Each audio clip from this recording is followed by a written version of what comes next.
vous avez envie d'aller étudier aux États-Unis, il vous faut le visa étudiant qui n'est rien d'autre que le visa F. Dans cette vidéo, je vous montrerai les étapes à suivre pour pouvoir postuler pour ce visa et comment l'obtenir. On se retrouve juste après le générique. Restez connectés.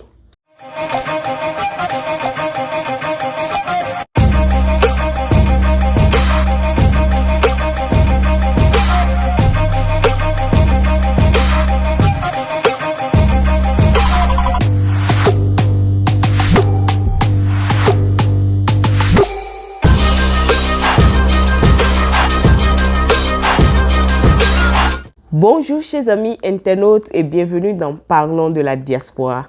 Si tu me découvres grâce à cette vidéo, mon nom c'est Lucrèce Messessi, je suis une passionnée de tout ce qui touche la vie de la diaspora. De quoi parlons-nous sur cette chaîne? Nous parlons de l'immigration, de la vie en Occident, de comment la diaspora africaine de l'Amérique du Nord et de l'Europe arrive à s'intégrer et de comment réussir à investir en Afrique tout en restant à l'extérieur. Si tu es aussi intéressé par nos vidéos, je te demande de t'abonner à la chaîne, d'appuyer sur la cloche de notification, de ne pas oublier de partager. Merci. Comme je le disais tantôt, aujourd'hui, je vous parlerai des différentes étapes à suivre pour l'obtention de votre visa F ou visa étudiant. La première étape à suivre, c'est l'étape de l'inscription. Alors, pour faire l'inscription, qu'est-ce qu'il vous faut? Il vous faut tout d'abord un passeport. Vous savez qu'on ne peut pas voyager ou faire aucun projet de voyage sans passeport. Donc, premièrement, vous avez besoin de passeport. Vous avez besoin de votre attestation de bac ou tout autre diplôme équivalent. Vous avez besoin maintenant de ce qu'on appelle attestation bancaire ou relevé bancaire de votre garant. C'est quoi un garant? Un garant peut être un parent, un oncle, un proche qui sera en mesure de prendre en charge vos études tout au long de votre cursus scolaire aux États-Unis.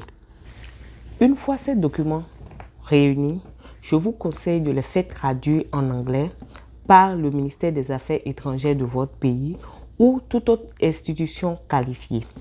Maintenant, quand vous traduisez vos documents, vous allez maintenant sur Google chercher des universités aux États-Unis compte tenu de l'état dans lequel vous voulez habiter ou compte tenu de la filière que vous voulez étudier.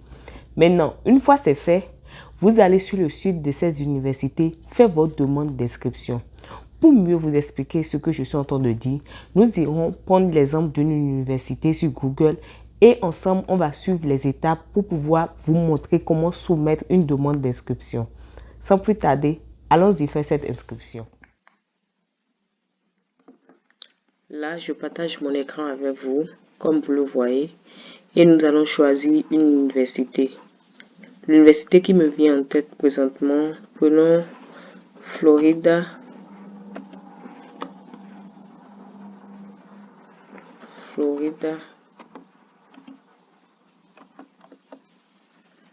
State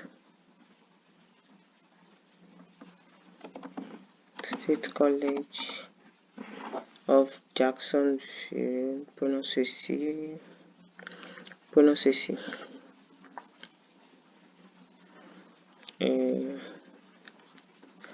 Allons sur le site.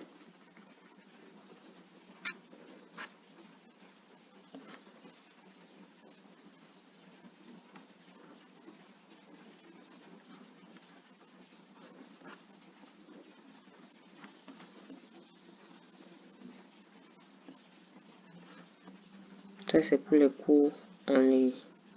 Nous, on cherche là où on va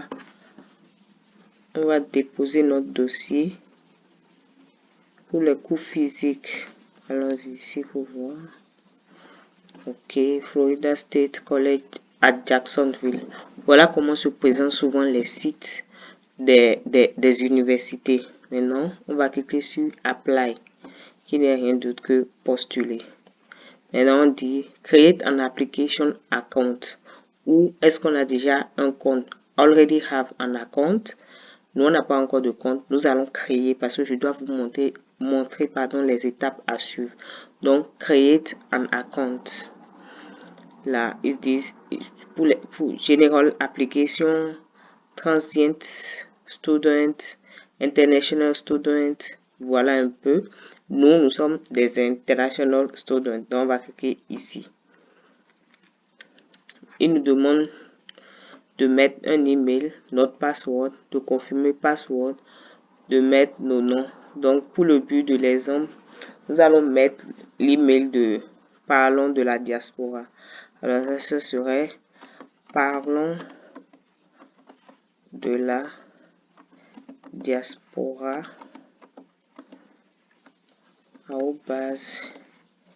@gmail.com. Maintenant, on doit mettre un mot de passe. Mettons inscription.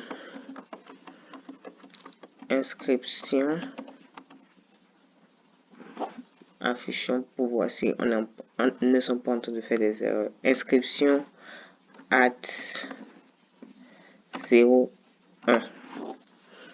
Alors, on confirme le mot de passe qui n'est rien d'autre que inscription @01. Maintenant, là, il demande le nom de l'étudiant. Le prénom, ici c'est le prénom de l'étudiant. Pour le but de l'exercice, mettons Parlons. Parce que c'est Parlons de la diaspora qui est en train de faire ça. Donc ici, mettons diaspora.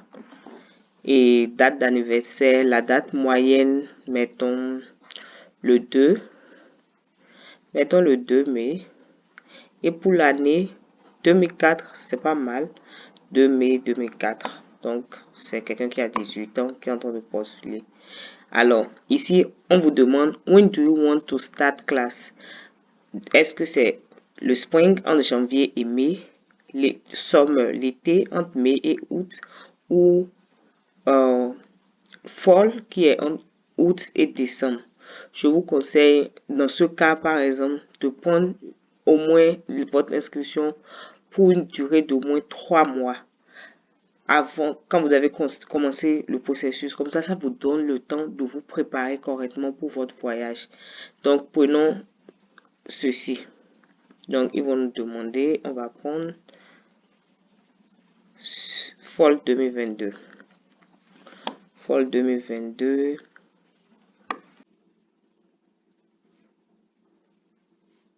Donc, une fois la période où vous voulez commencer a été sélectionnée, on continue. Ici, on vous demande quel est votre but et qu'est-ce que vous voulez faire en réalité.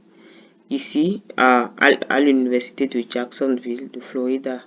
Est-ce que vous voulez étudier l'art, la science, ou vous voulez avoir la licence, ou vous voulez faire l'anglais? Dans ce cas, pour les ressortissants des pays de l'Afrique, des pays francophones, c'est conseillé de, si vous n'avez pas encore fait une étude de langue, si vous ne maîtrisez pas encore l'anglais, de choisir English Language Institute.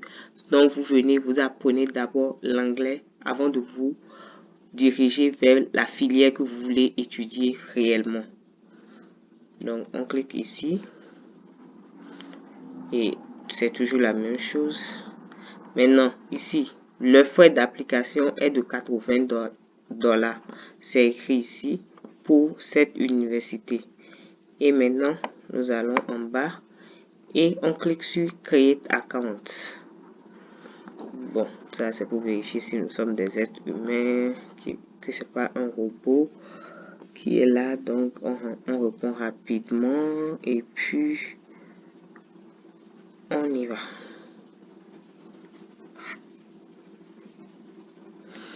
Alors, vous voyez, vous avez déjà créé votre compte. Ils ont votre email, toutes vos informations. J'ai mis le nom, Parlons pour le prénom parce que c'est Parlons de la diaspora. Voilà un peu les étapes à remplir pour pouvoir soumettre votre application. Donc, nous allons continuer. Ici, on clique sur Start Application. Maintenant, ça a déjà notre nom, nos informations. Si vous avez des middle names, c'est-à-dire des deuxièmes prénoms, vous mettez. Et puis, vous remplissez les informations un à un, numéro de téléphone, tout et tout. Maintenant, ici, ça demande l'adresse de là où vous vivez en Afrique. Vous mettez ainsi de suite. Pour ne pas rendre long notre vidéo, nous allons nous arrêter là. Mais voilà un peu comment se passe l'inscription. Vous remplissez les informations. Vous mettez tout et tout. Ici, dependent information, c'est si vous voulez voyager avec quelqu'un d'autre. Ici, c'est emergency contact. Quelqu'un qu'il faut contacter si on n'arrive pas à vous joindre. Et vous soumettez votre application en mettant toutes les informations demandées. Avant de maintenant attendre votre I-20 pour la prochaine étape. Une fois l'inscription effectuée, vous allez attendre maintenant ce qu'on appelle le I-20. La fin de l'inscription, marque la fin de la première partie à remplir pour appliquer pour votre visa F1. Donc vous venez, quand vous soumettez votre inscription, vous venez de finir avec la première partie. Maintenant, nous allons commencer avec la deuxième partie. La deuxième partie consiste à recevoir ce qu'on appelle le I-20. Le I-20 maintenant contient un numéro qu'on appelle le service. Le service, c'est un numéro qui est d'identification des étudiants internationaux aux États-Unis. Donc, vous irez payer les frais de service qui s'élèvent actuellement à $350. Vous pouvez payer les frais de service en ligne ou à travers Western Union dans votre pays. Une fois les frais de service sont payés maintenant, nous sommes toujours dans la deuxième étape, vous irez prendre des photos Visa USA. Le format c'est 51 mm x 51 mm et c'est en fond blanc. Maintenant, votre photo est en main, vous avez votre I-20, vous avez payé pour votre service. Vous irez maintenant en ligne sur le site de l'ambassade des États-Unis de votre pays, remplir ce qu'on appelle le DS-160. Et n'oubliez pas, dans l'une de nos vidéos précédentes, je vous ai montré le récapitulatif rapidement de comment remplir le DS-160 en ligne. Donc, vous irez maintenant remplir le DS-160 et prendre rendez-vous pour votre interview de visa. Ceci marque maintenant la fin de la deuxième partie, de la deuxième étape à suivre pour l'obtention de votre visa F1. La troisième et dernière étape de l'obtention de votre visa F1 consiste maintenant à réunir tous les documents. Ne vous inquiétez pas, je vais vous refaire la liste des documents qu'il vous faut pour aller à l'interview et obtenir votre visa d'études F1. Alors, avant d'aller, une fois vous avez déjà rempli votre DS-160 au niveau de l'étape 2 et puis vous avez pris rendez-vous. Le premier document qu'il ne faut pas oublier, c'est le passeport. Vous devez garder votre passeport. N'oubliez pas que ce passeport doit avoir au moins une validité de 6 mois. Vous devez garder votre passeport.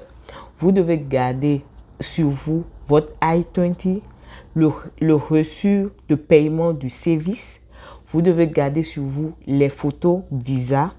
Vous devez aussi garder sur vous le relevé bancaire ou attestation bancaire de votre garant. N'oubliez pas, je vous avais dit que vous avez utilisé ça pour faire l'inscription et obtenir le I-20.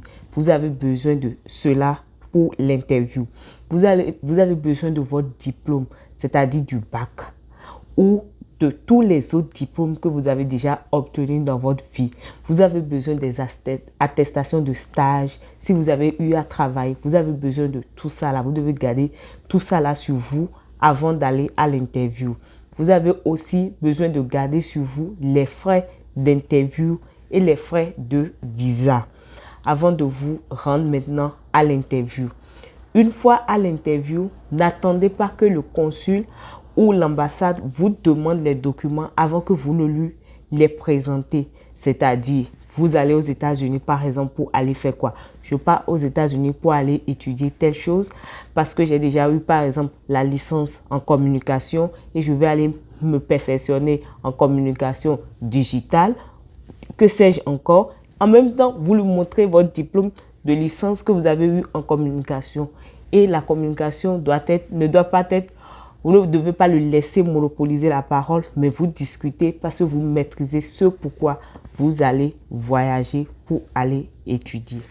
Alors, chers amis internautes, voilà, ça serait tout pour ce qui concerne le visa étudiant F1. Si vous avez d'autres préoccupations ou il y a des zones d'ombre du sujet qu'on a traité dans cette vidéo, laissez-nous savoir en commentaire et nous irons chercher l'information pour vous, la vraie et réelle information pour vous. Mais en attendant, je vous demande de vous abonner à la chaîne. N'oubliez pas de partager aussi avec vos proches. Cela peut aider quelqu'un. Mais en attendant, j'envoie beaucoup d'amour chez vous et à bientôt.